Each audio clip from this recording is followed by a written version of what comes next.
All right, like many of you, well, I used to suffer from insomnia. I forget what it was like, but thank goodness I found my friend Mike Lindell, the inventor of My Pillow.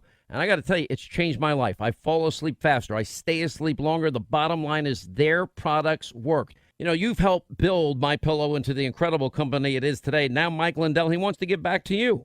And you can get great discounts on all My Pillow products if you just go to the MyPillow.com website, click on the Sean Hannity Square. And you'll see amazing offers every day. Their dog beds now going for as low as $19.99 with the promo code Sean7. Remember, My Pillow products, 60-day unconditional money-back guarantee, 10-year warranty. And don't forget, if you pre-order a copy of Mike Lindell's new book, your entire shipping will be free. Just go to MyPillow.com, click on the Sean Hannity Square, get deep discounts on all My Pillow products, including, yes, their dog beds, now $19.99. Just enter promo code Sean7 for these great radio specials. All right, glad you're with us. A busy, big breaking news day pretty much all over the place. We now have a ratcheting up in the conflict, the battle that seems to be emerging with Iran, as Secretary of State Mike Pompeo is in Saudi Arabia. The coalition seems real. The Saudis doubted, apparently for a short period of time, the idea that the Iranians were responsible. That is no longer in doubt. We'll get to that. We have the Israeli elections. They have the most screwed up system. If you think swinging, hanging, dimpled, pimpled, chads were bad, I mean, it is that much worse in Israel for a lot of different factors. And it's like a stalemate every time they now have an election. There's only so many times you can keep asking people to go back to vote. What is the outcome of that? Nobody knows at this hour. But it does look like, you know, the right bloc coalition, as the prime minister has said just not that long ago, rock solid, and would give them not quite the 61 seats that they need for the majority in the Knesset, but the fact that the blue and white party would need, and this is with Benny Gantz, that they would need, okay, the Arab coalition, well, that's 12 Knesset seats. And then you have this oddball Lieberman who was just out there causing trouble. He was the one after Bibi won the last election in April and had a governing coalition, except this guy said, no, I don't want Bibi. All right, so now he's now stated repeatedly, well, he's not going to align with the Arab coalition. That means, okay, red and blue doesn't have a coalition. Now they all want a unity government where they'd alternate, go back and forth. Gantz, Bibi, prime minister. Whoever heard of a system like this? It's so ridiculously messed up, but it is what it is. And it's a parliamentary system, and you got all these smaller parties, and everybody and every party has a specific agenda. And to thread that needle is beyond ridiculous in a multitude of ways. So we'll get to that. We have a lot of 2020 news today, including Jimmy Carter saying Biden and Bernie are too old to be president. Uh-oh. Problem. Then we've got the latest in the Kavanaugh case. Oh, all of a sudden, just came out of nowhere. Yeah, the Democrats are now backing down as it relates to the New York Times Kavanaugh smear and the Kavanaugh lie. We'll get to all of that. I want to start first. I mean, this is a really amazing moment, I think, when you look at the Democrats and what they tried to do and their love and their passion and their commitment to all things impeaching Donald Trump. So Corey Lewandowski goes back before the committee yesterday of, yes, Mr. Crazy impeachment. We don't know the reason yet, but we know we'll do it one day. And that would be, of course, Jerry Nadler, the congressman in New York. Now, what's so funny about Nadler is that, you know, if he cared about, and the Democrats on the committee cared about obstruction, well, they would have looked at Hillary and the subpoenaed emails deleted and bleach bit and busted devices, removal of SIM cards. That would have been obstruction. If they cared about Russian interference, well, they probably would have looked a little bit at, let's see, maybe the dirty Russian dossier that 2.5 years late, the New York Times that devoted an entire newsroom to one story, Russia, Trump, collusion. I hope we impeach him. Yeah, well, they now recognize the dirty dossier was, in fact, likely Russian disinformation from the beginning. A side note of mere unimportance, I guess, but the lie that's been told the American people do need to know the truth. And the truth in that case would be that, yeah, it was Russian disinformation, but that means that the Russians who gave the false information to Christopher Steele, knowing it was going to Hillary Clinton to help her campaign, that sounds to me like the Russians were looking to sow discord and strongly supported Hillary's run for the presidency. In other words, the opposite of what it is that you've heard from the media. Now, then we're at this point where they don't care about Russian interference. They don't care about Ukrainian interference. They only care about Russian interference if it can be tied to Donald Trump. They don't care about election interference in general, or they would care about the evidence Ukraine is offering us of how they tried to help rig the election for Hillary Clinton. And they were interfering in our elections. If they cared about obstruction, they'd be all over the bleach bit, the hammers, and the deletions. If they cared about the rule of law, they would have been all over the Espionage Act and top secret classified information on Hillary's server. If they cared about, for example, Justice Kavanaugh, the way they all claim, and the I believers, well, they'd be I believing all over the place about the lieutenant governor of the Commonwealth of Virginia and the, very credible to me, allegations made by two women, one rape and one violent sexual assault, but no I believers, interestingly enough, which means this is all about politics to them. This is all about selective moral outrage. And this is why this coming election in 2020 probably matters more than anything. Now, I'm going to tell you something. They don't care. This is a mob mentality. That's why I call it the media mob. They're never going to stop. They don't want to get the truth to you, we the people. They don't care about that. And they wake up and it's every single second of every hour of every day. They still, Corey Lewandowski is brought back yesterday. Democrats, pundits, leftists in the media, they are apoplectic. Rick Wilson on one of these fake news conspiracy channels. If you Democrats can't handle Corey Lewandowski, well, how could they proceed with impeachment? Or, the worst, dumbest lawyer on television that works for fake news CNN, Jeffrey Toobin. Trump orders to Lewandowski are clear evidence of obstruction. Corey knew it. And then the Democrats themselves. Corey Lewandowski erupts when he's on fake news CNN and he's asked, questioning his lying to the press. Are you a journalist or you're a talking head? Okay. He answered that pretty cleverly, in my view. And he said, yeah, well, they lie on the media all the time. So I don't have any problems, saying what I feel I need to say politically, because that's the game they're playing, which is an interesting take. But when I'm under oath, I tell the truth. Anyway, several instances, now that we now maybe need to hold them in contempt. Or what about, Lewandowski and Mueller report? After he admits he didn't read it. So he's asking them the whole time, can you show me where that is, sir, in the Mueller report? Because he's there to talk about that. And they had that agreement one time. That was it. I'll discuss the issues in the Mueller report, nothing more. And I mean, you look at this and I am telling you the incredible lack of ability of Democrats to take on. Corey Lewandowski ran rings around them. Here's some of this from yesterday. The White House's obstruction of Congress ranges across nearly every committee and virtually every investigation of the administration. We had Mr. Mueller here. Had a long day of it. Judging by all accounts, it didn't go real well. This has been more obstruction of Congress by this administration, and you followed their instructions, and you're doing just exactly what they thought you'd do. You are a loyal soldier. The president is falsely accused of colluding with a foreign state to impact the election. Jim Comey, when we deposed him at that very table, said after 10 months of investigation, we didn't have a thing.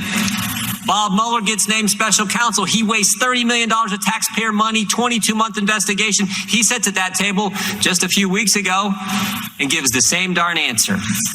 But these guys over here, they don't care. The president can hide behind you any longer. And you should be here to be telling the truth, Gentlelady's time to start, because the truth will set you free and the American people. I yield back. The time of the gentlelady has expired. The witness may answer the question. I don't believe there was a question, Congressman. Very well. Yes, there was. Again, Congresswoman, I recognize that the privilege is not mine, but I've been asked by the White House to. Congresswoman, I'd be happy to answer your question, or you can just have a conversation by yourself. But if you'd like to ask me a question, I'll be happy to answer. I'm going to continue. The reason is well, then don't ask me a question if you don't want to hear my answer. I'm reclaiming my time. This is a House judiciary, not a House party. Are you the hit man, the bag man, the lookout, or all of the above?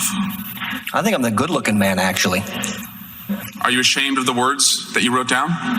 President Swalwell, I'm very happy of what I've written, but you're welcome to read it if you'd like. I mean, it is devastating. They had no idea from the opening minutes when Corey Lewandowski said, where in the Mueller report does that appear, sir?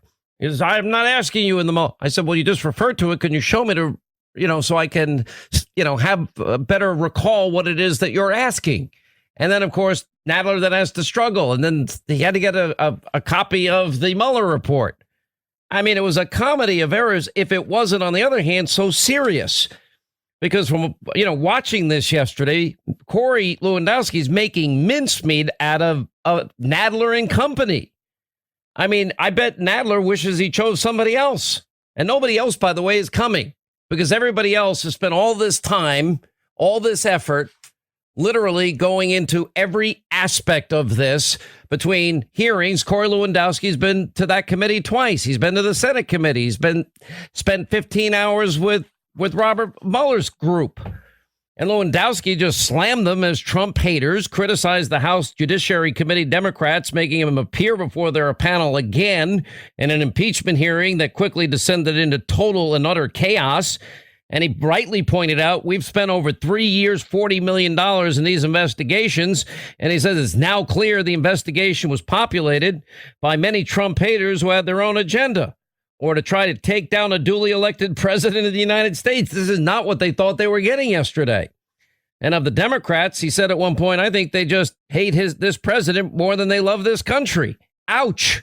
And Lewandowski, well, the first witness, but the others are saying, no, thanks. We're not coming back again. Well, now the Democrats, they're now hitting the panic button because there are some Democrats, at least 40 or 50 of them, that are looking at the 2020 elections and thinking their political futures are hanging in the balance because they actually are Democrats, a lot of them in Trump won districts. Donald Trump at the top of the ballot, they fear, means that, OK, their opponent is hopefully going to be pulled in by a wave of Donald Trump. So, that's the real news. You got this Democrat, Anthony Brindisi, I think is his name, from New York. He took his concerns right to, Speaker in name only Pelosi. And he said to Politico, it's frustrating for me, someone coming from a district that was one of the districts that helped get us into the majority, having so much focus on things like impeachment or other issues that are divisive.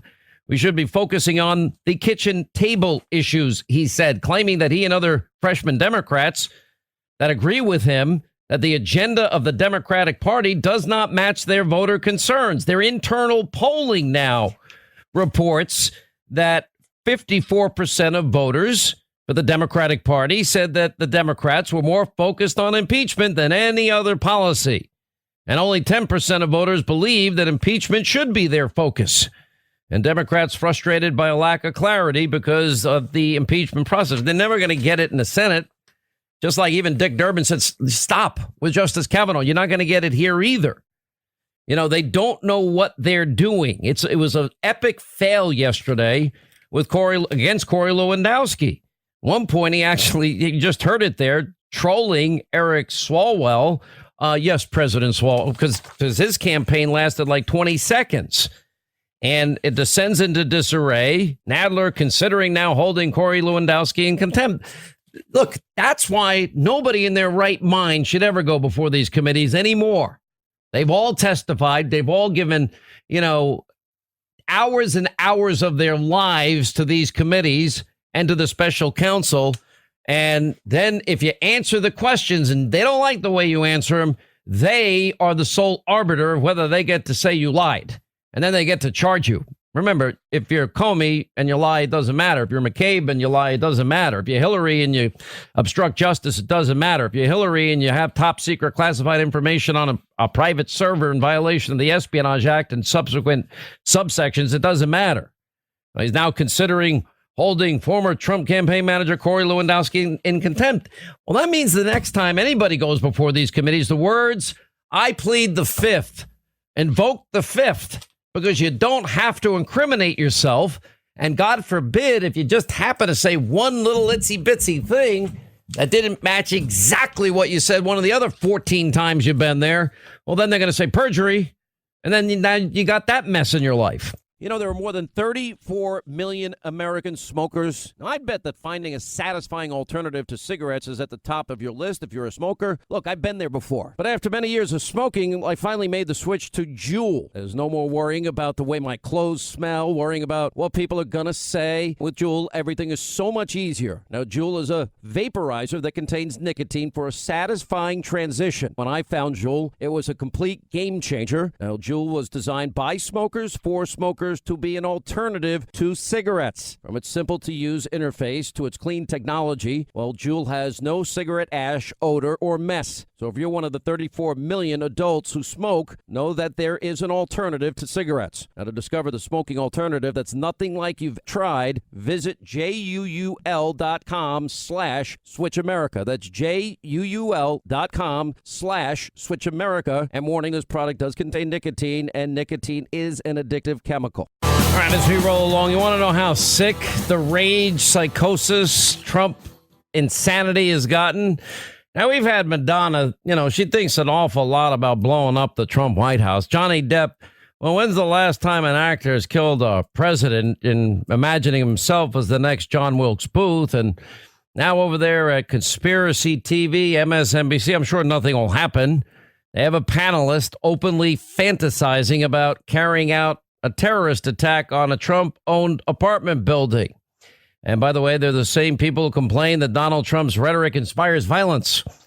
And the Daily Caller points out MSNBC Conspiracy Channel panelist, actually MSDNC, revealed he fantasizes about plowing his car into Trump Plaza every single time he drives past it.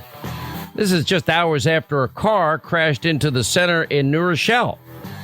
Anyway, you have the panelist, executive editor of Above the Law, tweeting Wednesday morning that he always thinks about driving his car into Trump Plaza. Well, I guess he's on the right network, isn't he?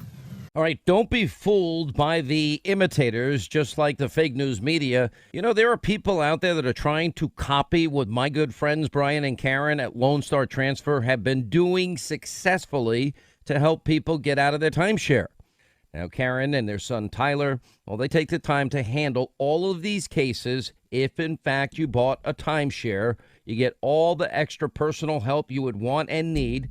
And by the way, you're not going to be outsourced to an impersonal phone bank. Their only goal is to help relieve you of the financial burden of a timeshare that you don't use. Now, people tell me all the time, hey, thanks for telling me about Lone Star Transfer. They are great, and they are. LoneStarTransfer.com. Don't leave this unwanted problem of a timeshare for your kids. Call my friends Karen and Brian now. Just simply dial pound 250 on your mobile phone, keyword timeshare, or their website, LoneStarTransfer.com. All right, 25 till the top of the hour. Back to Israel for a second here. So what you have is basically a tie. That's the only way to describe it. And what you have is the need of either the left bloc or the right bloc getting the 61 votes, creating a coalition that would be a governing coalition. And it's challenging. It looks like Prime Minister Netanyahu's right bloc lead is won over the left bloc, but the left bloc is also assuming in all of this that they would partner with the Arab coalition, which is about 12 Knesset seats. And the bottom line is Rivlin will announce a final count. There's 95% of the vote is in. The votes they're waiting for, the military vote that tend to favor Likud. That is good for Bibi.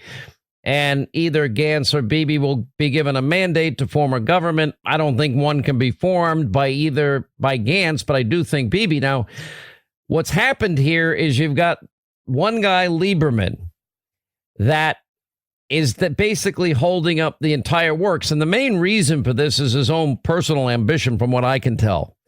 And Lieberman basically, he wants to be prime minister. He's afraid that once Bibi gets another term, he's going to be there another 5 or 10 years. He's now already, over the summer, he became the longest serving prime minister, who just passed the record of Ben Gurion after the 48 partition plan as, again, the longest serving prime minister in Israeli history. But he's the right guy at the right place in the right time, especially with things heating up with Iran. So his goal has been, and the reason that Bibi won last time was trying to form a government. The reason he stopped it was, from my take, his own personal ambition, because the only way he'd ever get to be prime minister is with some kind of deal, because his support is, 12 seats. That's it. Not a lot more. And so he's forming with Gantz and the Liberal. The problem is he also has said publicly he will not form any coalition government with the Arab coalition. So now that means, okay, here we are. And he's going to push for a unity government where they change in and out, up and down. I tell you what, it is the most screwed up system I've ever seen. And it happens pretty much now every election. But we'll see. We'll wait, we'll watch, and hope for the best in that particular case. We do have, I don't even know what to make of this because it's so funny. I mean, we got more news out of our good friend. I guess you just can't make this up. Ronna McDaniel just pointed out that Joe Biden said his tax credit will put 720 million women back in the workforce. Listen to what I'm saying. Sleepy, creepy, crazy Joe 30330. He says his tax credit will put 720 million women back into the workforce. Now, the problem is America's population, there's only about 330 million of us. So he's a mess. We'll talk with Bill O'Reilly about the race coming up as well at the top of the next hour. And in other news, Politico has an interesting piece out. Left-wing voter enthusiasm clearly shifting towards Elizabeth Warren, the other socialist, and fear is growing among Bernie backers that his recent slide in the polls is irreversible. Now there's a lot of finger pointing going on. Bernie Sanders' fiercest supporters are sounding the alarm that the campaign is bogged down by disorganization, personality clashes, poor communication between state operations, national headquarters, and after a pair of setbacks this week, the acrimony of his staff in New Hampshire on Sunday and the loss of the Working Families Party endorsement to Elizabeth Warren a day later. Well, now Sanders' allies and former aides are worried that recent disappointments are not one-off stumbles, but rather, more evidence of a larger problem in his crazy bid for the White House, and the concerns are particularly acute in his neighboring state, New Hampshire, but it's also Elizabeth Warren's neighboring state. But don't worry, Joe 30330 is telling everybody his campaign that he doesn't need to win Iowa or New Hampshire, and he'll be in great shape. That's not true. Anyway, the worries for Sanders comes as they enter a crucial phase, which is after Labor Day. Voters now begin to tune in to an election and begin to make up their minds, and expectations for Sanders are sky high. Because remember, in New Hampshire, he defeated Hillary Clinton in 2016 by 22 percentage points. And Politico spoke with about a dozen current former Sanders advisors and allies, many of whom declined to discuss internal dynamics on the record for fear of retribution. But since Sunday, campaign staffers have been calling members of the steering committee, asking them not to speak to the media because stories about the internal shakeup were being published. Anyway, there's usually a grain of truth when you start to see these stories. In other words, the finger pointing has begun.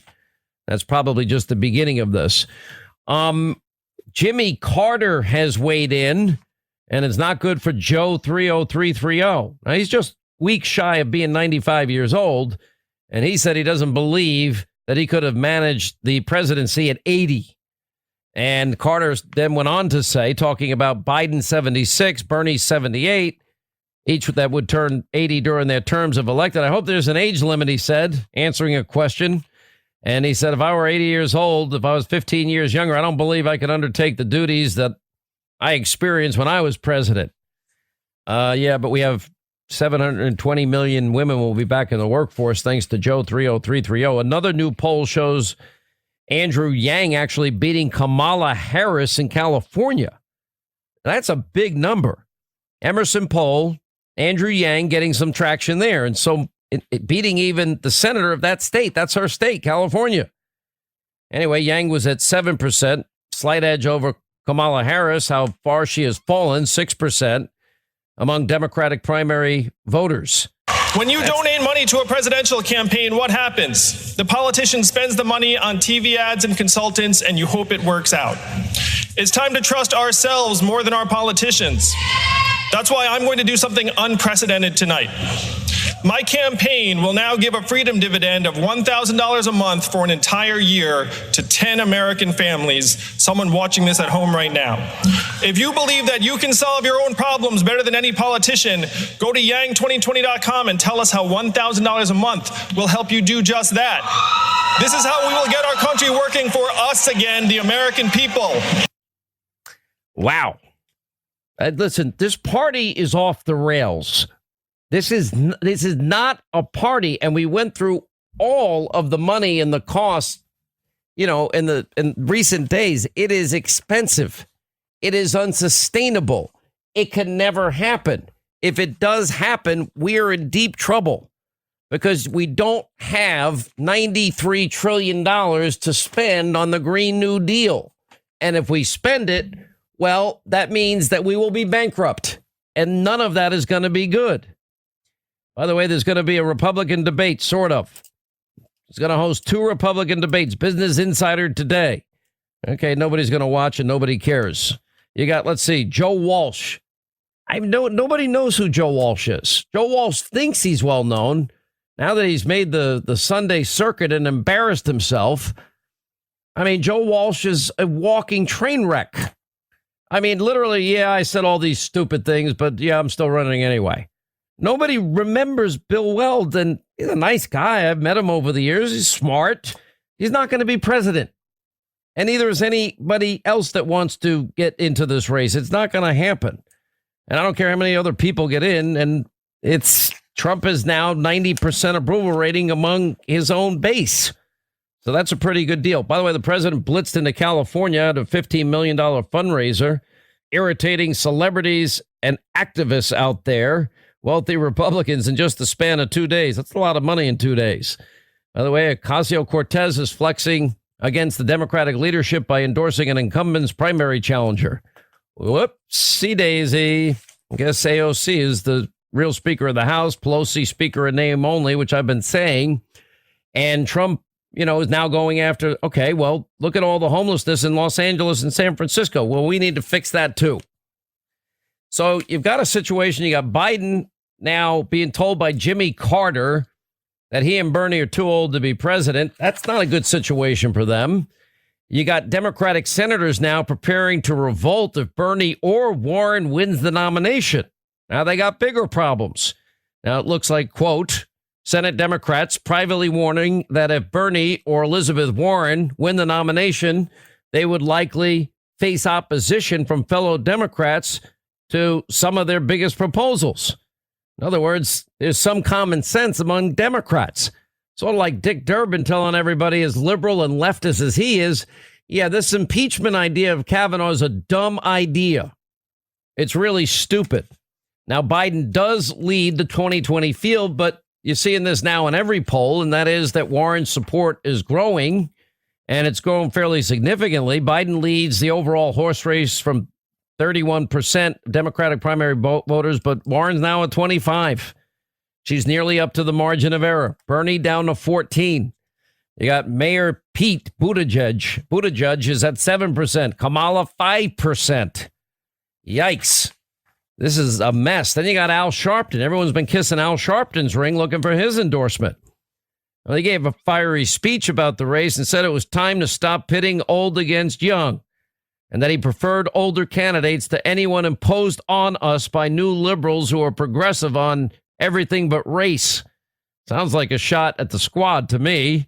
Anyway, the speech was at the weekend's Congressional Black Caucus Foundation Phoenix Awards dinner. He laid out the stakes for the presidential race, called for an end to the backbiting, infighting we're fighting today. They're the worst form of racism and bigotry that we've seen since the 1800s. Calling out Donald Trump and going on from there, but then also destroy some of the Democratic candidates who are bad on race. We're not looking for, quote, better slave masters. I think he still works at the conspiracy channel, MSDNC. Dick Morris had an interesting piece. Mandatory Medicare will doom the Democrats. I'm not sure, but it could. Elizabeth Warren railing against lobbyists, but her record shows she received big donations from them. And Elizabeth Warren failed to stand up for low-income Harvard employees during a 2009 layoff.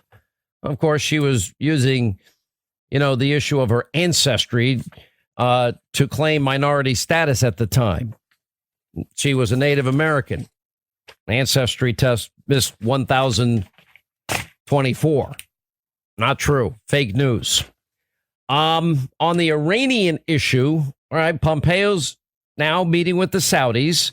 The Saudis now have analyzed our photos, and they now have concluded that the Iranian missile debris was found in Saudi Arabia is from the Iranians. And so now I would assume that there's some type of planned strategy being on board. But Hillary's VP running mate, Senator Tim Kaine, blamed America for provoking the Iranian bombing and the attack on the Saudi oil fields. It's our fault. Really? You're going to blame Trump for that, too? Why? Because he's not trying to bribe them with $150 billion in cash and other currencies? Why? Because he won't sign on to a deal that would allow the Iranians in 10 years to get the nuclear weapons anyway, in spite of the $150 billion? The fact that that deal that never allowed U.S. inspectors, that deal that didn't allow anywhere, any place, any time inspections. The president now with his sanctions, we now have 40% inflation. And what you see is the population now rising up. And do we really care what, France's Macron says or Merkel has to say? I don't care what any of them think. But I will tell you that if the United States, look, why does the United States need maybe to consider involvement? How many more drones are we going to let them shoot out of the sky? Let's look at other issues involved here. Okay, well, we're energy independent for the first time in 75 years, thanks to the president. And we now are the world's largest oil producer. That means the Straits of Hormuz are, well, strategically of little importance to us personally. We had John Hofmeister, former CEO of Shell Oil, on yesterday. Yeah, he said we have 200 plus years of energy and counting, and we'll probably find more. But more importantly, if we can now outproduce Russia, we'll bring Russia to their knees. We don't need oil from the Middle East, but from countries that hate our guts. The Straits of Hormuz are less strategically important than ever before, those narrow straits. So what the Iranians do there is not our business, except the free flow of oil at market prices. Well, that means that if they're able to disrupt that, meaning the Iranians, that's going to impact the entire global economy, and more directly, that's going to impact those that still rely on that oil, not us. And that means that's going to impact their economies because it's the lifeblood of every economy. And then from there, we've got to decide if we're going to let the Iranian mullahs pull that off. I don't think we should, and I don't think we will. All right, we got a lot to get to. Bill O'Reilly at the top of the next hour. We're going to talk to General Jack Keane, what's likely to happen with Iran. We're putting more guys behind bars that are fighting in our military, in large part due to the rules of engagement of Obama. It is a national disgrace that we have people that work in air-conditioned offices that are determining the fate of guys on the battlefield that have to make split-second decisions. All of these cases, from my perspective, need to be reviewed. Well, there's going to be a push to get that to happen, in part thanks to the work we've done on this show, and Linda going down to Leavenworth, and Eddie Gallagher's case, and Clinton Lance's case, and others. President Obama reportedly told Joe Biden directly, quote, "You don't have to do this, Joe. You really don't." That is not a joke. That is a natural fact. I think Biden looked unsteady at many points. Play the radio. Make sure the television, make sure you have the record player on at night, the phone. He's not the most polished speaker anymore. The president thing, my friend from Vermont thinks that. Watching his long, winding answers that don't really make sense in recent debates has also raised the question as to whether that has gotten worse and whether he is up for this. The fact is that the bills that the future president here. There's a lot of people who are concerned about Joe Biden's ability to carry the ball all the way across the end line without fumbling. Go to Joe 30330. He looked kind of unsteady and almost deer in the headlights. So what are we doing? What's going on right now? He's not that good at this. I mean, he's clearly not that strong a candidate, thinking on his feet. Anyway, my time's up. I'm sorry. I think there are some concerns, and they've been expressed by Democrats themselves. Poor kids are just as bright and just as talented as white kids. Over whether Joe Biden is equipped to withstand a very grueling campaign. We choose truth over facts. I'm not going nuts. There are definitely moments where you listen to Joe Biden and you just wonder. This is the United States of America. We've acted together. We have never been unable to overcome whatever the problem was. If you agree with me, go to Joe 30330 and help me in this fight. Thank you very much. All right, there it is. That is the new Republican ad against sleepy, creepy, crazy Joe 30330. Now he's taking a bigger hit in the polls. Leads in one. Warren creeping up daily. Bill O'Reilly joins us. 15 number one best-selling books. Next week, he releases his new book entitled The United States of Trump, How the President Really Sees America. Guaranteed to be a bestseller. You can get it on Amazon.com now, Hannity.com if you like. Mr. O'Reilly, sir, how are you? Welcome back to the program. Good. I want everybody to go to Bill O 3301852. Bill O 330, which it means nothing. The whole thing. I think Vermont's beautiful this time of year. Well, you're in New Hampshire. We take truth over facts. I don't know which my favorite is, but I didn't even know. Apparently, you send out on BillO'Reilly.com Bill's message of the day. I'm like, is this like a Bible message? No, it's about Joe Biden. Why is Joe Biden leading? It's the way to get your day starting off right. Give you a little wisdom to take into the office or into school, wherever you want to do. So I see Biden a lot differently than you do, and other people who believe that the Obama administration was appalling and all that. I see Biden as a figurehead. I don't see him as a politician who really has the fire in the belly to do anything. So his whole life, he has been basically in federal government, elected in Delaware, and then Obama basically chose him to because there was a little bit of nervousness about Obama's inexperience, and he wasn't an old hand. He needed somebody to guide him through the labyrinth that is Washington, and that's why Biden got it. But Biden himself, even if he were elected president, which is possible, wouldn't run the country. And people should understand that. He would pick people to run the country for him. So it's exactly the opposite of Trump, who absolutely runs every part of the Trump administration. There's nothing that he doesn't run. Biden would be 180 degrees opposite of that. You see, look, I know some people say, well, we need to see your medical records. I'm like, I don't really need to see his medical records. I actually believe, and this may surprise some people, I don't care about seeing anybody's medical records. When Hillary Clinton was at ground zero and she collapsed, yeah, we needed an explanation what happened there. And I know people didn't like it because I played it. And I'm like, this is a full on collapse. Why did she collapse? And, you know, I heard different stories at the time. That doesn't look good if a presidential candidate collapses. Now, there can be dehydration, little things like that. I get it. But I just look at Biden, Bill, and I see a guy that's aged 20 years since he left office. I think that Biden is every bit his 76 years. Well said. I think that he keeps himself physically in decent shape, but certainly, he's not at the level of Hannity and O'Reilly when it comes to analyzing. Well, at least one of us, at least the Hannity part's true on that case. Well, I work. You don't do any exercise, do you? But put that. No, that's a total. Okay, what do you do? What kind of exercise do you do? I'm a pool guy. I'm a former lifeguard. Okay, how many days a week do you swim? I try to get in there 5 days a week. Okay, now I'm impressed. How many laps will you do? It depends how lazy I am. But Hannity, you see me. I got the same waist that I had when I was playing college football. Yeah, I'm not so sure I buy that, but I'll go along with it. But if you want me to, but I'm not buy it. I'm not going to Oprah's weight watching holistic tour. I don't need that. I'm in decent shape. But anyway, Biden. See what people have to decide, what Americans really have to decide, was what kind of leader do you want? Do you want, a descendant of Fidel Castro? Well, then you vote for Warren or Sanders.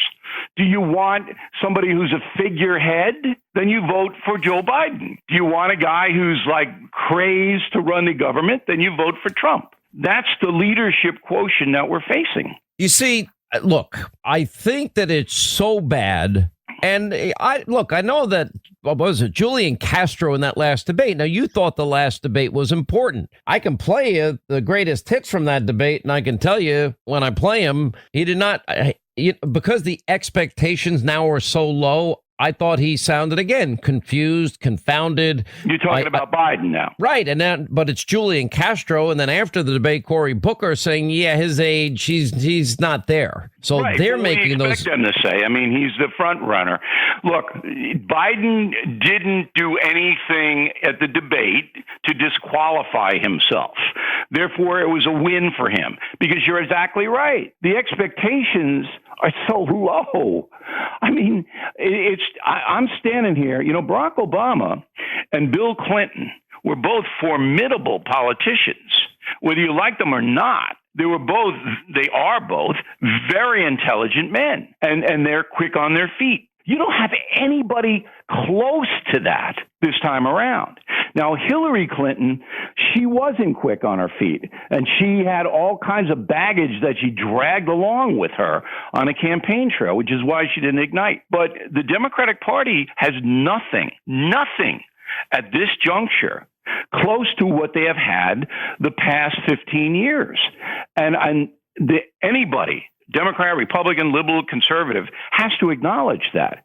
So therefore, they're going into this election with a big deficit. You see, but I think what you're saying is predicated on a belief that Joe Biden, and maybe there's some truth to it, but I think that truth is evaporating very quickly, that he is the, quote, moderate that he's trying to portray himself within this primary race. I don't see it. He's bought into the new Green Deal. He says he's going to spend a couple of $1 trillion on it. I guess that he still is a believer in Obamacare. He'll say anything. Biden will say anything to get elected. Do you really believe that Joe Biden goes home to Delaware and looks at his wife, Dr. Jill, and goes, hey, I think we're all going to die in 10 years because of global warming? No, I don't. No, he doesn't. But he's saying he'll spend up to $2 trillion on this nonsense. That's a lot of money, Bill. He isn't. As soon as he is elected, if he is, all right, Biden will go into the Oval Office and do absolutely nothing. Absolutely nothing. I agree with that, too. He won't. I don't think he has the capacity to do it. He looks so tired. It's not part of who he is. Now, he's going to have people on his staff that are going to be pushing him, and they're going to be able to get certain things in front of him that he'll do. But he's not Elizabeth Warren. Elizabeth Warren's frightening. What she would do to this country would be to collapse the entire economy of the United States of America. And that would lead to a worldwide depression. There was violence last night at the Beverly Hills Hotel in Los Angeles between pro and anti-Trump people. There was violence. There was a flag burned. Believe me when I tell you, if this country goes into a depression or a severe recession, there's going to be violence in the streets. It is a scary proposition, but I think things are so politically divided right now that, and you see the left. I mean, look at the New York Times, Bill, this week. You would think that they're embarrassed. They're not, because that is the Democratic Party. And Do you the pressure. Really think that's the Democratic Party? Absolutely. I put the crazy loony left at 25%, but they control the media, which is why you hear from them so much. But Bill, look at Nancy Pelosi. She's not considered left-wing enough. She's a left-wing San Francisco liberal. You just made my point for me, Hannity. No, but she is. She doesn't. She's telling the Nadlers. But she's the moderate. And the Ocasio-Cortezes of the world is shut up. She's telling them to shut up. Bill, you're missing my point. If she's the moderate, then that party is hardcore left. She's not a moderate, Bill. No, she isn't a moderate, that's for sure. But she's a practical politician, all right? She doesn't want to blow up the U.S. economy because she understands it's the end of her party. Look, what the New York Times and CNN and MSNBC have done, what they have done is destroy the institution of journalism in America. You agree with me on that, right? I don't think, but Bill, I said in 07, journalism in America is dead. These networks have been biased. The Times and Post have been biased. So journalism in America is dead because of the Trump hatred that has corrupted the process. The same thing's going to happen to the Democratic Party. If I say one thing, though. To go this far out. All right, quick break. More with Bill O'Reilly. BillO'Reilly.com is all things O'Reilly. The Hank Hannity podcast has arrived. If you want honest golf talk and entertainment, you'll love our show, full of powerful opinions, captivating interviews, and the best instruction to improve your golf game. I'm Hank Hannity, and I've coached for over 43 years, taught over 200 touring professionals, and worked with the absolute best of the best. I've also been recognized as one of golf's top 50 worldwide personalities and been elected to the World Golf Teachers Hall of Fame. I'll discuss the biggest storylines in golf and beyond and give you the real breakdown. I guarantee you this, nobody prepares facts, data, and tells it like it is more than me. You'll also hear from some of the top names in golf, sports, and entertainment while we deliver unfiltered opinions, witty conversation, and lively debates that are sure to make you think. The Hank Hannity podcast premieres September 23rd. Listen and follow on Apple Podcasts or on the iHeartRadio app or wherever you listen to podcasts. All right, as we continue, Bill O'Reilly, 1 week from today, by the way, or 1 week from yesterday, his new book will be out, The United States of Trump, how the president really sees America.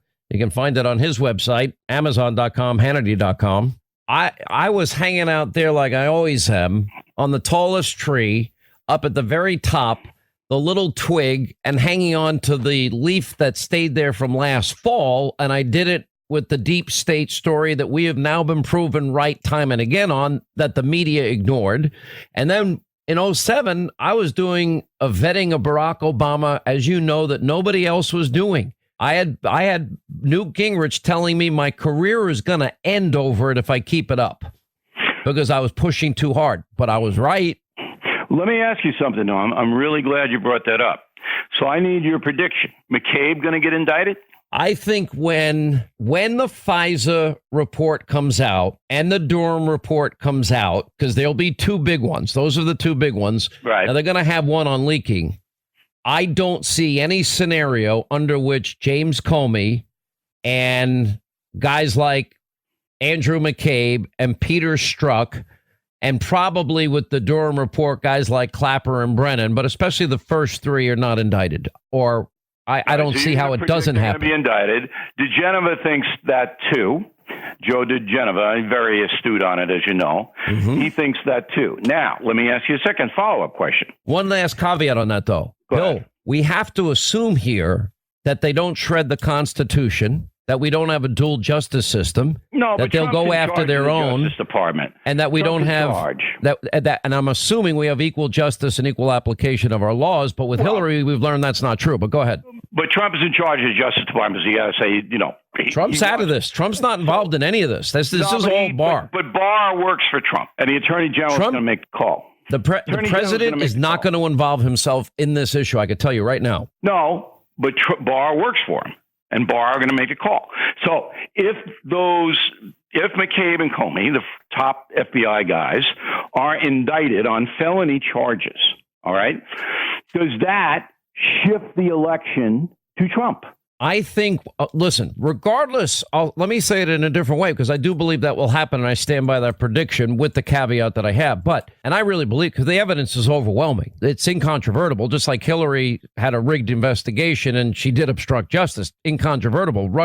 A Russian dossier that was never vetted and verified was presented as verified, and they were warned ahead of time. So that's premeditated fraud on a court. Now, the specific answer to your question is, does it impact the 2020 election? Yep. There's no doubt that the entire story that me and my ensemble cast have chipped away at for 2.5 to 3 years, every detail will be proven. So far, we've not been wrong. If I'm wrong, I'll say so. I know for a fact it all happened. There's no ambiguity anymore, Bill. It happened. Right. So, yes, the answer is when the American people hear that story, I think it will impact the race. Okay. I got to run, but two things that we will continue in the weeks to come. Joe is the radical extreme Democrat. He can't. I know you're giving him a little bit more of a pass than I think he deserves. I don't think he will have the capacity in this current environment. There's no moderate Democrats left. He will have to push hard left the entire way. The second thing is that I do believe that they've got a problem, that they have lost any sight of what is doable in the country, and their rage is now driving them. But I got to roll. Bill O'Reilly, next week, by the way, we're doing the first interview for your book, The United States of Trump, How the President Really Sees America. BillO'Reilly.com, Hannity.com, Amazon.com. Thank you, sir, for being with us. All right. Looking forward to it, Sean. Thank you. All right, 25 now till the top of the hour, 800-941-SEAN if you want to be a part of the program. So we have our friends of this program, Congressman Louie Gohmert of Texas and Duncan Hunter of California.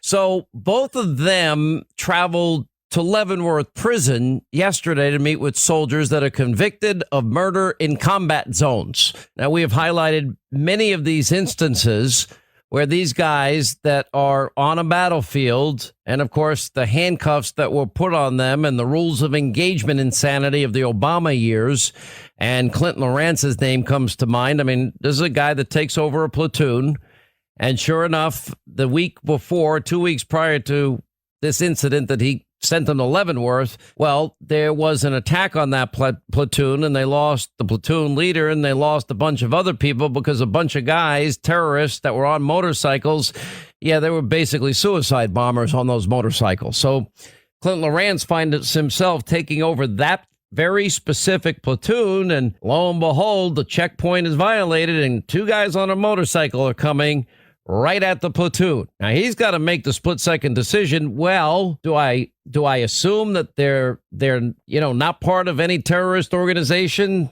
Can I assume that they're not going to do what happened 2 weeks ago? He made the decision to defend his platoon. I mean, it's amazing how people can second-guess guys that are in combat, from the comfort of their offices and their air-conditioned military courtrooms. It's ridiculous to me. And then, of course, other instances have taken place as well. Now, in the case of Clinton Lawrence, well, we later found out, they didn't have IEDs then, but we did find their DNA on IEDs after the fact. That case should be reopened immediately. Anyway, also joining Congressman Duncan Hunter and Louie Gohmert on this trip was Sergeant Derek Miller. He's a military advisor to Congressional Justice for Warriors Caucus. And in 2011, Miller was convicted of murder, sentenced to life in prison for shooting and killing a Taliban operative who grabbed Derek's gun during an interrogation. After having lost 8 years of his life at Leavenworth, he was finally paroled on May 20th. So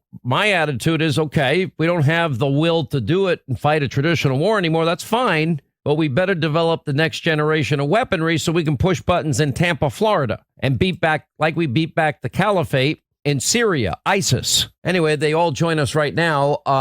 Louie, good to talk to you. Duncan, good to talk to you. Sergeant, good to talk to you as well. Well, Sean, thank you for having us on. But, of course, Duncan had fought over there for us. He had seen injustices occur, so he was already on this. But what got me onto this issue was you and Lauren and Linda. And I started hearing from y'all about folks that have been unfairly treated, and having sentenced people to prison before as a felony judge, I just can't stand the thought of the kind of injustices that we were hearing. And so that's what started this caucus, that concern Duncan and I had. And Derek Miller that you mentioned, you outlined his case so well, but when I testified before the parole board for Derek, they said, well, he'd have to have a job. And I said, well, he's had 3 offers, and if he doesn't want those, I'll hire him at my office. And Derek is working with us. He has been helping us zero in on cases of terrible injustice. But it comes back to you lighting a fire over this issue, and thank you so much for doing so. Well, let me go to Sergeant Derek Miller. Sergeant, you spent 8 years in prison, so you know very well what I'm talking about here. Is what I'm saying true? That during the Obama years, rules of engagement, you had handcuffs on you, and that you're not able, we're sending you to war, and then we're not allowing you to do your job? You're absolutely correct, and that's the sentiment that is going on throughout the military. These soldiers are being asked to be in place in impossible situations where they're making split-second life or death decisions for themselves and their brothers and sisters in arms. And when they go into these courtrooms, there's just such misconduct with evidence not being disclosed, being tampered with, and unlawful command influence. And to find men up here on Capitol Hill who are just as adamant about defending the freedoms, the Constitution, and the soldiers themselves is amazing. And that's why I'm so grateful to Congressman Gohmert and Congressman Duncan Hunter for starting this caucus and making this Congressman Hunter, you served yourself. Is there anything I'm saying here that's wrong? Do you not agree with me that we give up on these wars, we politicize them, and then we have to ask, well, why are we asking our sons and daughters to fight them? If you're going to go to war, we should go to war, and hell should have no fury like the American military going in and utterly destroying somebody if you want to mess with us. And then we should not stay there. And we shouldn't try to help if the help is not wanted. But one of the bigger issues with what happened with Gallagher and Derek and Clint Lawrence and Tom Hatley and these cases, we're going to show to the President of the United States and say, hey, we believe in these guys, is the prosecutorial misconduct. The system in the military is completely rigged to go against the warfighter. One of these guys had nurses in his jury. So you're supposed to be judged by a jury of your peers. If I'm a military person, I don't want a stockbroker and a teacher and a stay-at-home mom looking at my combat case. I also don't want colonels that are nurses or dentists looking at my case either. I want to be judged by my peers, people that have been in the same situation that I had seen the same thing, had walked the same streets, and know what I went through. None of these guys are being judged like that. And in Eddie Gallagher's case, his lawyers told me if they didn't have Marines in that jury, he would have lost anyway, even with all the pressure. Listen, I'm going to tell you something about the Gallagher case, because I was following it. We talked about it. And I remember Bernie Kerrig was active in fighting for his defense. And I said, Bernie, look at how they're writing this up in the newspaper, that you've got 7 Navy SEALs turning on one guy. I said, I've never heard of that before. But when you get to the bottom of it, they never expected the other guy was going to say, no, I'm the one that actually did it. They could have actually figured that out ahead of time. But no, they have to put this guy in solitary confinement. And if it weren't for President Trump, he would still probably be incarcerated. Such an outrage. And in addition to the people already mentioned, Duncan mentioned First Sergeant Hatley. I mean, this poor guy, he was going to give an Article 15 non-judicial punishment to a staff sergeant who didn't want it, but he had hit a lieutenant in the chest. This first sergeant was charged with 4 counts of murder based on what the staff sergeant said. There were never any bodies recovered. The CID went through the community trying to find if anybody was missing. Nobody was missing. There were no names, no bodies, no forensic evidence whatsoever, and yet he's already done, 11 years or so in prison for premeditated murder. It's an outrage. But as we've heard, though, President Obama on down made clear they wanted people punished so that we could look good to Karzai and others in Afghanistan, that we punished our soldiers and were really friendly to the Afghans. That's nuts. Let me give another case, because I know what you guys are trying to do here, and that you want constructive changes to the Uniform Code of Military Justice. And I think Sergeant Miller is correct in that we ought to have those that actually know what the hell they're talking about and have lived in these situations, and having had made similar split-second decisions, I think they may be better peers than people in a comfortable office that has no knowledge of any real combat. But, look at the case of Officer Hatley, Army Master Sergeant, served nearly 11 years of a 25-year sentence at Leavenworth. He was convicted of killing 4 detainees in a war zone in Iraq during a routine patrol in 2007. And the Army Criminal Investigation Command did not find one shred of physical or forensic evidence to suggest that any men were missing, much less killed. There were no bodies, no brass, no evidence of any crime. Yep. Additionally, they conducted extensive interviews with the family members of the detained men who stated that no one from their family was missing. They conducted interviews with neighbors of surrounding areas. They stated no one from their neighborhood was missing. They interviewed the man who owned a farm where the bodies were allegedly disposed of, and he stated he had no knowledge of any killings or heard about anyone being killed. The only evidence was from compelled statements from a couple of soldiers who claimed that 4 men of Middle Eastern descent were killed. Okay, this guy served 20 years in the Army, with an otherwise outstanding and excellent record as a military. Decorated for valor. 2 Bronze Stars, Army Commendation Medal of Valor. I mean, a Ranger tab and much more. How do we do that to somebody? John Hatley is the tip of the spear. He is exactly what you envision when you think of a U.S. Army soldier. And the fact that he was railroaded like this shows that the prosecution came in with a narrative, and they forced those younger soldiers, threatened them with the prosecution of life in prison. I just printed off an affidavit from one of the witnesses who said, I received a 25-year or 20-year agreement off paper to testify against John Hatley, and that is why I did what I did. Yep. It's scary. It's scary. The fact that they will push whatever narrative they need to get that win at the expense of the soldiers. It's not about winning in this case. The only ones we should be concerned about winning over are the enemy. Anyway, I'm glad you all are putting this together. Sergeant, thank you. Congressman Gohmert, thank you. Congressman Hunter, thank you. And if we can help in any future endeavors to get innocent guys out of Leavenworth, let us know. Always have. Thanks so much, Sean. All right, as we continue, let's hit the phones. 800-941-SEAN. You want to be a part of the program. Let's say hi to David, North Carolina. David, hi. How are you? Welcome to the program. Pretty good, Sean. How are you doing? I'm good, sir. What's going on? So you are my leading authority and trusted source on the deep state corruption. A lot of pressure. Yeah, all right, go ahead.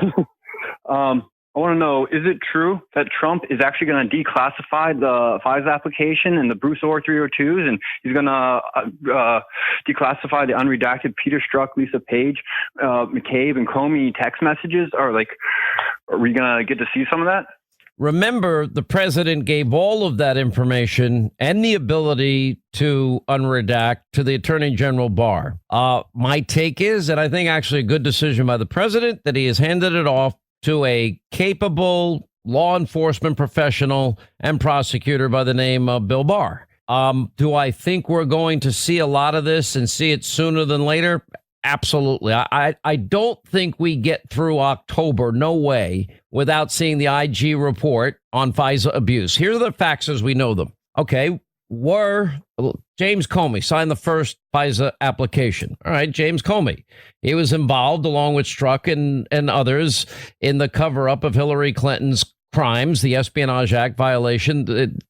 Even Comey, July 5th, 2016, admitted that it's true. They had top secret classified information on the server. We would go to jail for that.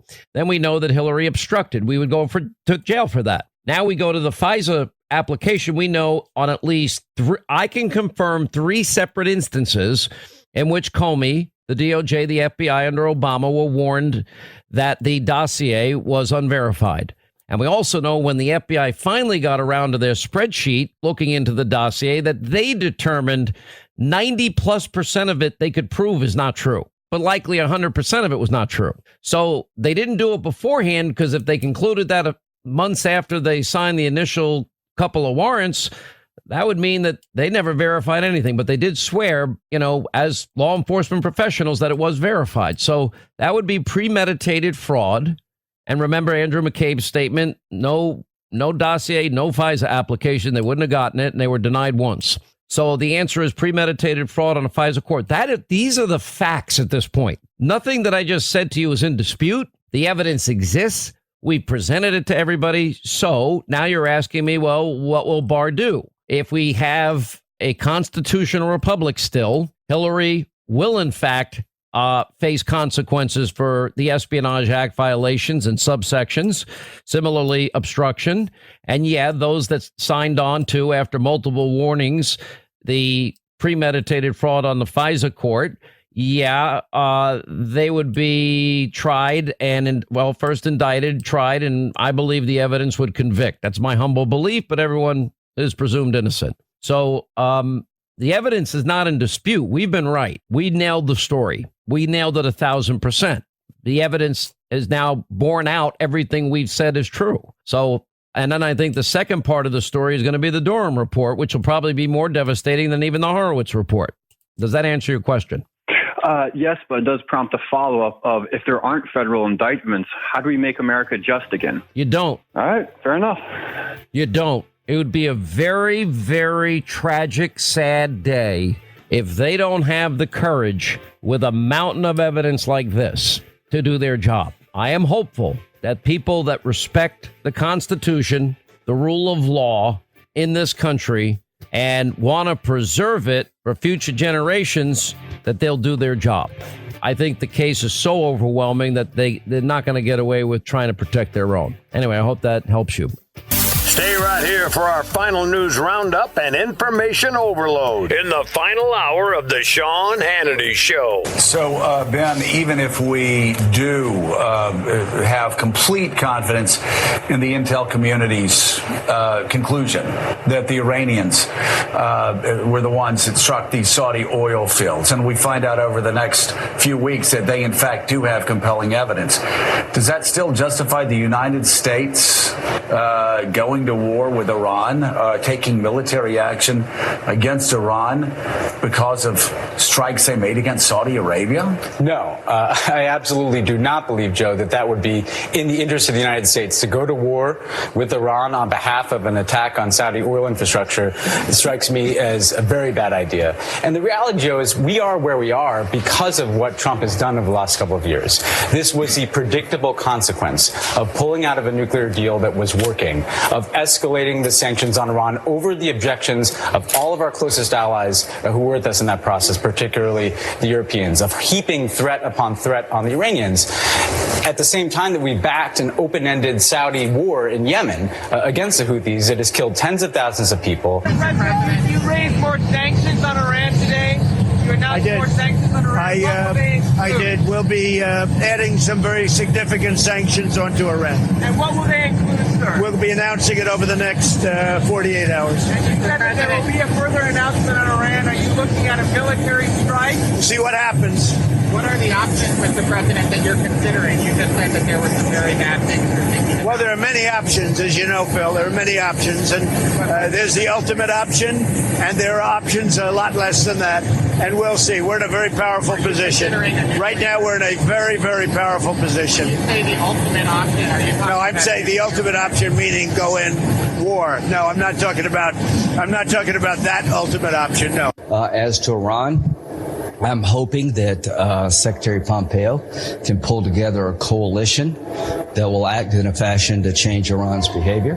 I support the idea of working on a regional coalition. I would like to see the president go to the UN and make the case that Iran's behavior is an act of war against Saudi Arabia and must be dealt with firmly.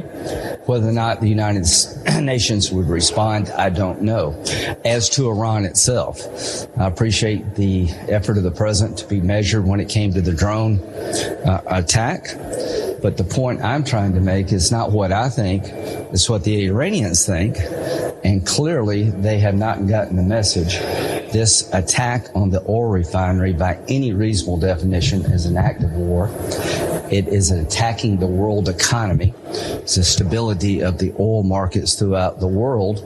And in addition to attacking a refinery in Saudi Arabia, the Iranians are increasing enrichment, putting them closer to a bomb. Should a military strike be on the table right now as an option against Iran by the U.S. Specifically, Congresswoman, or do you think no?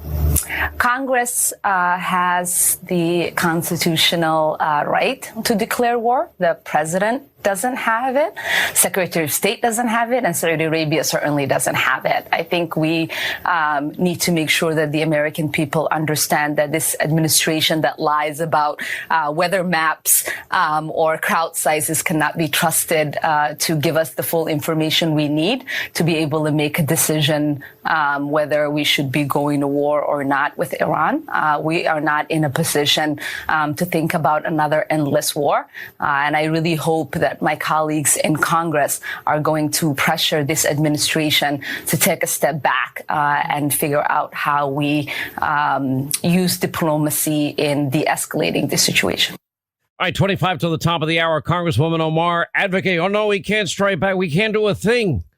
Okay, they're going to shoot our drones out of the air. They're going to take one tanker after another hostage. And we're going to allow them to disrupt on the narrow straits of Hormuz, the free flow of oil at market prices, which will impact the world economy and everybody else in the free world, because the lifeblood of every economy is energy, oil, gas. We're going to let the Iranian mullahs stop that? Oh, and it's Trump's fault because he accelerated the sanctions against Iran. No, Donald Trump, and I don't really care what Macron or Merkel have to say about the Iranians, because they were part of that idiotic Obama-Biden deal, which gave $150 billion in cash and other currencies to the Iranian mullahs that chant death to America, death to Israel, want to wipe Israel and the U.S. off the map. The deal that would allow the Iranians anyway in 10 years, it expires, to produce nuclear weapons. It doesn't stop them. The deal that wouldn't allow any U.S. inspectors, and the deal where you don't have anywhere, any place, anytime inspections. So the Iranians can hide from everybody what they're really doing, which is what they're doing. So the idea we will do nothing is ridiculous. The idea that this is Trump's fault. Well, there might be some truth to the fact that Donald Trump's not appeasing them, like others have, and trying to bribe his way towards a better relationship with mullahs that pretty much believe in a convert or die sick philosophy, that have no problem, wiping Israel or the U.S. off the map. And it's now a matter of understanding real evil in our time. And because of the economic pressure, well, the Iranian economy is blowing up. And yeah, hopefully at some point we might see people within Iran move to rightly overthrow the mullahs and hopefully come back to the world community with better relationships. And we're not going to allow radical mullahs with nuclear weapons to possibly perpetrate a Holocaust in modern day, because that radicalism, well, that would justify the sick use of nuclear weapons. That's a bad idea. Anyway, joining us now, General Jack Keane, retired 4-star, chairman of the Institute for the Study of War, Fox News senior strategic analyst. Anything about what I just stated in this situation that is not true, sir? No, I totally agree with your summary there. I mean, the American people have to understand the significance of what has just occurred. It's not only an attack on the largest oil fields in the Middle East and an attack on one of our allies, Saudi Arabia. It is, as you suggested, an attack on the stability of the world's economy. And since 1945, the United States has had as a core national interest to maintain and safeguard the flow of Middle East oil, because it helps to stabilize and support the world's economy, which is somewhat dependent on it. And for that reason, we must respond. The Iranians have conducted an egregious act of war on the world's economy. And as such, they are challenging who is going to control the Middle East oil flow. And that is national interest U.S. And for those who are saying this is about Saudi Arabia, certainly it is. But it's more than that. This is about the world's economy. And as such, I think there are a couple things we got to do. One, fix the air defenses in Saudi Arabia and other places because the Iranians will not give up in disrupting this oil flow. Second thing, go to the UN, lay out the declassified evidence of what has happened, and get international support for what the Iranians have done, increase sanctions, and then begin to build a coalition to conduct a retaliatory strike. Now, Sean, if we're going to conduct a retaliatory strike, we cannot let this stand, or else they will continue to disrupt. The strike is not an all-out war against Iran's military, but it is a limited attack. But let me caveat it. It has got to be sufficient enough to impose cost on the Iranians to deter them from future disruption activities impacting the Middle East oil flow. And I've got some concern here because what I'm hearing from my sources in the Pentagon, that we may be repeating the mistake we made in Syria after the chemical attack during the Trump administration, when we did not conduct a strong attack to deter Assad from. Well, the president did the second time, and then the president did wipe out the caliphate in Syria by literally working backwards, town, city after city, and driving them out of Syria for the most part. That's not my point. My point is this. The Pentagon painted a picture to the president that had so much strike, and they pushed him to an option that was weak, and it did not deter Assad from conducting another chemical attack. I believe the Pentagon is doing much of that from my sources, again, right now, presenting options to the president that the option to deter sufficient enough cost on the Iranians, they're exaggerating the risk associated with those options in terms of this will lead to all-out war. The Iranians will begin to attack all of our bases in the Middle East. I think that's an exaggerated assumption, and we've got to make certain it's limited to be sure. It's not all-out war on Iran's military, but it's sufficient enough. The president is not going to get us into an all-out war. He won't sign on for that. But the president, I believe the strategy that we did see successfully unfold in Syria would be the same strategy with Iran, perhaps with more difficulties, as I think it's obvious their military capabilities are greater. They have their Quds forces. They have their Revolutionary Guard. You know, if we're going to look at it in just a very narrow self-interest type of way, a lot of people say, well, what do we care? You know, because of the president's policies, we are now the world's number one producer in energy, oil and gas. We're number one. No country outproduces us. Because of the president's policies, number two, we're energy independent for the first time in 75 years. You know, we had the CEO of Shell Oil on the show yesterday, John Hofmeister. We have enough oil, gas, coal for 200 plus years. We don't need foreign oil. That's not what is at play here. The Straits of Hormuz, well, there'll always be a geopolitical component, national security component, only because, well, a large enough percentage of the world's energy passes through those narrow straits. Problem is, and the reason the U.S. would have to get involved in this, and the only reason is because if the world economy, if there is a disruption in the free flow of oil at market prices, that means the people we do business with, that means they are going to be negatively impacted. That involves then that now the consequence of such as the United States gets hit by proxy, not because we need the oil. Now, I do believe, General, that we have a situation where the U.S., Israel, the Saudis, much as I don't like their human rights record, the Egyptians, General al-Sisi, King Abdullah of Jordan, and the Emirates, they have now created a coalition to fight back against Iranian hegemony. And I think united, the Iranians have no shot. What do you think? No, that's true. I mean, this administration has gone into the Middle East as early as July 2017, and the president said, I stand with you against the number one strategic threat in the Middle East, and that is Iran. And I will be with you. And we tried to stitch together a formal alliance called the Middle East Strategic Alliance, and we haven't been able to put together that formal alliance. But nonetheless, there is an informal alliance against the Iranians. I don't disagree with anything you just said, Sean, but I want to make my point so the audience understands clearly what I'm saying. If the president had to do it again, I know for a fact he would have hit Assad stronger on the first attack as a result of the chemical attack. He would not have selected the option that the Pentagon is recommending. I fear that they will push an option on him again that exaggerates the risk, but yet it's not going to be tough enough to deter them. That is my message. Listen, I just think look, you can't shoot out American drones out of the sky and there not be consequences. You can't take, piracy on the high seas and literally hijacking all of these tankers. You can't get away with that. Blowing up the Saudi oil refinery areas, cutting their production in half, that has to be answered.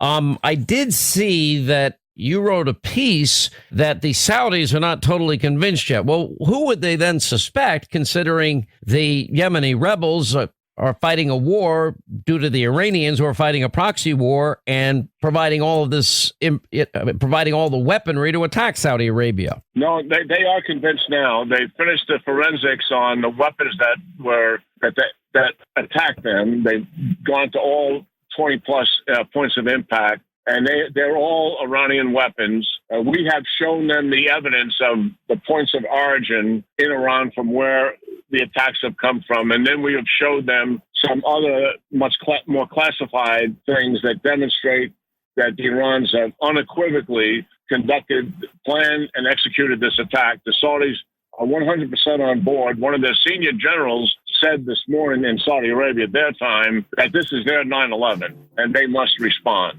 So no doubt that they're with us. This is no lack of spine on their part. They will participate with us and are going to be very willing participants. They lack the capability that we have, to be sure, but nonetheless, they're obviously going to participate. And I hope others do as well. I appreciate your insight, General. As always, thank you for being with us. We'll be watching. We'll be monitoring daily. 800-941-SEAN is our number. You want to be a part of the program. All right, 25 till the top of the hour. All right, we've had a lot to get to today. Obviously, the results out of Israel, as we have outlined for you, and the coalition seems to be one vote ahead of the left-wing coalition. Very tight.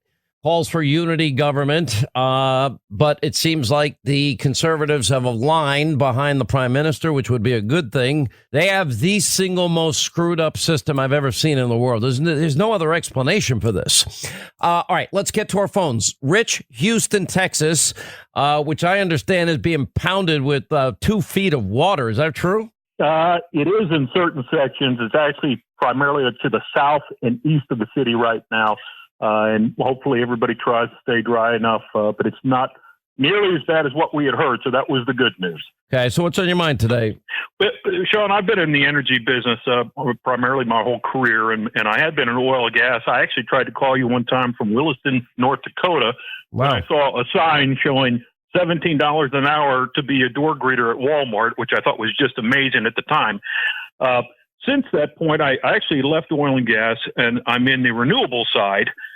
Most of my time is out on the wind turbine end of it. And I wanted to call to let you know there are significant problems in the renewables, specifically on wind and solar, both sides. And I would like to bring everyone's attention. Last year in the Midwest, they had a horrific event in the wintertime, which basically shut down all of your renewables. So all solar and all wind just basically stopped because you have this tremendous cold front which came in and lasted an extended period of time. And I've talked about this with some of the renewable people who sit on the boards, and they say, yeah, the dirty little secret is we cannot do without fossil fuels for literally as long as we can see in the distant future because we don't have any way to be able to protect ourselves. So you've got states like Iowa that next year or through 2020, 40% will be wind-driven, wind-generated power, which is fantastic. But God forbid if they get a cold snap and shuts everything down. And then in addition to that, they have issues, for instance, blades. Now, these blades are about 90 meters long. I mean, they're significant blades that are turning in the wind, as you can imagine. And they've had significant problems. And that's one of the big things going on right now is repair of some of the older units that have been out there for 10 and 12 years. They're actually having to replace blades due to faults. So it's something we all Listen, have to look I'm going to at. say this, and you would know better than I. And you're right. I remember reporting on the Walmart greeter, $17 an hour. Not a bad salary because, and you can confirm, we had people. I said on the air innocently one day, I said, if I was out of work, I wasn't making enough money, and I'd go to North Dakota or I'd go to Texas. And they're training truck drivers and to how to do it. And they're offering $80,000 a year to start, and then as much overtime as you can take. And to me, that would be transformative if I'm making $45,000 a year. And lo and behold, the next thing I know, people are calling me saying, yeah, I just did what you said, 6 months ago, and I'm here in North Dakota, and you were right, and it's working out great. Now that we had John Hofmeister on yesterday, and he's the former CEO of Shell, and he says we have 200 plus years minimum of natural gas, oil, coal, that we can be energy independent. We're now the number one producer of energy worldwide. It is the single greatest hope for our safety and security. We won't depend on nations in the Middle East that hate us for the lifeblood of our economy. The Straits of Hormuz and what the Iranians do in this very, very narrow passageway with a large percentage of the world's daily need for energy. If they control it, well, it won't impact us, except that it impacts the free flow of oil at market prices. And that if our allies and friends get hurt, well, the world economy gets hurt. We're not going to let them get away with that. But more importantly, the American people will raise their standard of living, because we're talking about now career jobs, a career trajectory, 2, 3, 4 times what people would otherwise be making. And that is the single greatest opportunity we have to forever, for the next 2 decades, grow our economy. And for the working people in this country, I love it. For the country and our security, I love it. Why don't we do it? That's the question, Rich. Right. Well, Sean, I'd like to kind of follow up on that, because I want to tell you, one of the most unused markets currently in fossil fuels is natural gas. And to use kind of the thought of T. Boone Pickens, of all people, who recently passed away. T. Boone's was a big proponent for natural gas. If you were to fly into Williston, North Dakota, and go in at night, you'll notice all the flares where they're gassing off the flares. They do that because there's basically no way to collect it and move it. And it's a huge untapped natural resource. And people say, well, why would you burn it off? It's because there's no pipeline. Imagine that. There's no way to collect it. You can't put it in a tank and take it from truck from area to area. If that could be used and utilized in a proper way, we would be absolutely, completely, and very cleanly 100% energy independent, and I mean totally upon our own, and then be able to sell so much that we wouldn't be having a discussion about renewables. We have it. We have renewable. Natural gas is a renewable energy. People don't look at it. It's absolutely factual. It's also clean burning. Why don't we? Look, I'll never understand for the life of me. In New York, upstate New York, really now for a couple of decades has been financially depressed. The single greatest boom the state of New York could ever have is literally natural gas. Pennsylvania's doing it with great success and great prosperity. People in Pennsylvania are making a lot more money than they used to make. New York can be doing this, but because of environmental extremism and radical left-wing policies, they won't allow fracking in New York State. Okay, then people continue to leave New York State. I'll give you the last word. Yes, it's absolutely true. And if you look at that, it's known as the Utica play. Very well known, tremendous reserves. The state of New York has faltered in their way of instead of taking advantage of it, they let everybody go south to Pennsylvania, down into West Virginia, and now into Ohio, where they are making best use of it. So even if you look at some of the major players in that area, where do you think the jobs are going to go? Where do you think drilling's going? And then beyond that, look at what happens. It becomes feedstock for other things. So when you look at companies like Shell, where did they just put in a multi-billion-dollar new factory? They put it in Ohio. They put it as close as they could to their natural resource. It just makes common sense. Anyway, I appreciate it, Rich, and thanks for all you do. All the people that provide our energy every day, we take, like everything else, I think we take for granted everything we have in this country. it would raise the standard of living of every American. And it's right under our feet. You know, what is it? Go back to the Beverly Hillbillies, you know, Texas Gold. What is it they say in that thing? Texas tea. Texas tea. That's for Americans. Those are our resources. All right, back to our phones as we say hi to Jeff in New York. Jeff, how are you? The all new AM 710 WOR. Good afternoon. Thank you. Yes, sir. I was listening to that. It makes me think so much. I was in the environmental engineering business forever, and fracking and the renewables that he was speaking of.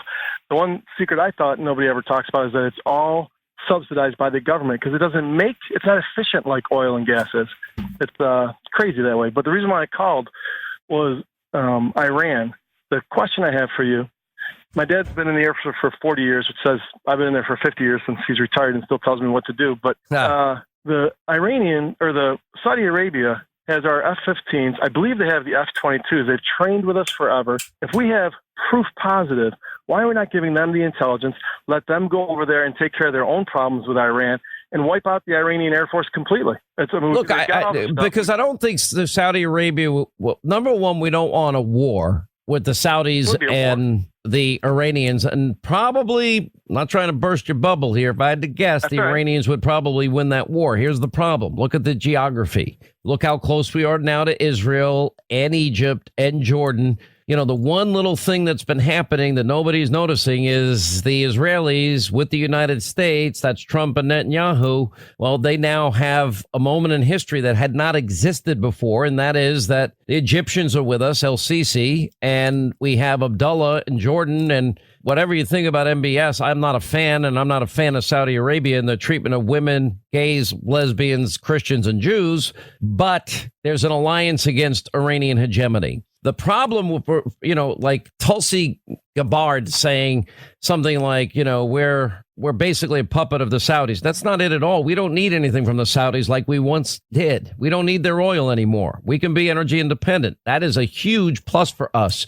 That is a national security coup for us. But the free flow of oil at market prices matters to us, because if other countries are impacted with the lifeblood of our economy now being cut off by the Iranian mullahs, well, that impacts the world economy. And there's too much interconnection now that we can't be in a situation like that without our involvement. And if it's the U.S. and it's the Saudis and the Israelis and the Egyptians and Jordanians, I don't think Iran is going to take all of them on, because they'll be obliterated.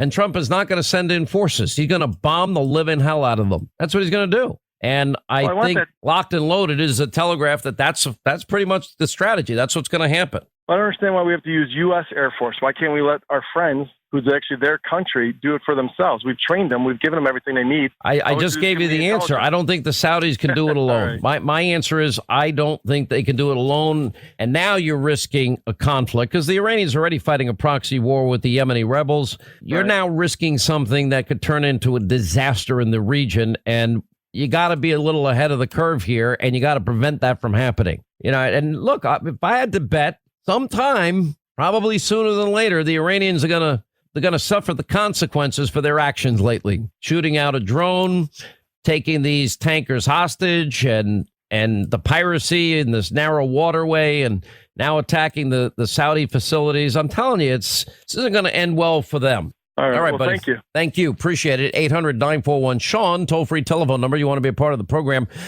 John, Minnesota, next Sean Hannity Show. What's up, John? It's an honor to talk to you, sir. I listen to you all the time. I'm calling about these new red flag laws and the war on our Second Amendment. Really kind of upsets me, and any support from Trump on these Second Amendment policies, I won't vote for them. Look, I don't think red flag laws I think they're a non-starter. That's my opinion. After watching, hearing the president and what he's saying and what he's saying publicly, I think, look, look at all the recent shootings. There's not one of them that I know of that would have been triggered this way. For example, even the background check issue. Yeah, they got it, and there was nothing that was going to stop these people from getting guns. And I don't think it's more gun laws that we need. Now, I think we can do more. I mean, the president actually is proposing something as it relates to the homelessness and the mental illness. President proposed a federal homeless task force for L.A. and San Francisco. Now, if somebody's mentally ill and drug addicted, there's no telling what those people are going to do in terms of harming innocent people. And to protect people, people are going to need guns. But more importantly, you got to keep guns out of the hands of those that are mentally ill. There's no stronger supporter of the Second Amendment than me. Now, maybe they would add the gun show. Maybe they close up, quote, the loophole that everyone talks about. I don't see that it's impacted any of the shootings that I can recall now. I don't have them all in my head. In other words, that you need a background check there, but I think you can have instantaneous background checks. I don't have a problem with the background check. I do have a problem with people with mental illness at getting a hold of guns. I also have a problem when people are not trained in the safety and use of a firearm. People ask me all the time, well, you're into guns. I'm like, yeah, well, I've been shooting them since I'm 10. I'm more of a pistol guy than a rifle guy. And they'll ask, well, what kind of gun do I get? An AR or an AK? And they start throwing out these names that they've heard. An Uzi. I've had that question asked to me. My answer is, well, what gun do you want to be trained in the use of? One of the greatest things that does exist in this country, the USCCA, their advertisers, the NRA, these groups, people that are gun enthusiasts, they are so more than willing to teach you how to be a responsible and safe gun owner. I urge anybody, if you're going to get a gun for protection, take lessons, learn how to fire it. Every range in the country has people that will be more than willing to share a lifetime of knowledge with you so you can be a responsible gun owner. Does that make sense? I'll give you the last word. Yeah, I'm glad you brought up mental health. I'm actually a mental health professional. But there is a problem when you talk about people selling guns, they buy a gun and then they sell it to their friend. That's a lot of how these things are happening. It happened to my friend. I mean, let me ask you this. If you're at a gun show and you want to buy a gun, would you care if they did an instant background check on you? No, I wouldn't. I wouldn't either. Thank you. All right, that's going to wrap things up for today. All right, big breaking news. Deep State, Mark Meadows, Sarah Carter, Joe DeGeneva, Victoria Tunsing, Greg Jarrett. Also, Jeff Lord, Dan Bongino, Matt Gaetz, and the issue of the slander and smear and attempt to impeach even Justice Kavanaugh, Dr. Gina Loudon, Carrie Severino. It's all coming up tonight, 9 Eastern, Hannity, Fox News. We'll see you then. Thanks for being with us. Back here tomorrow.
American way.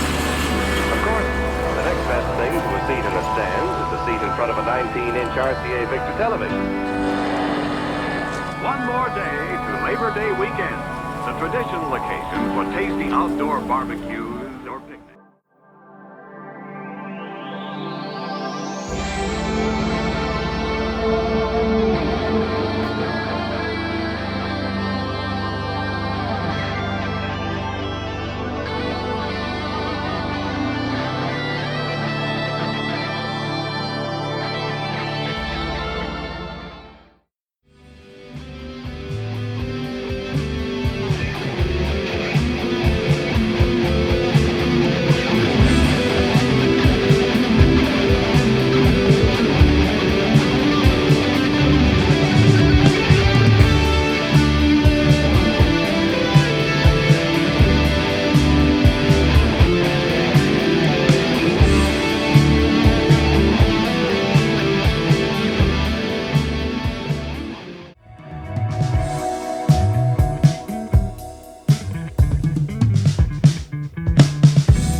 people and with all the enemies who are between me and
Thank you.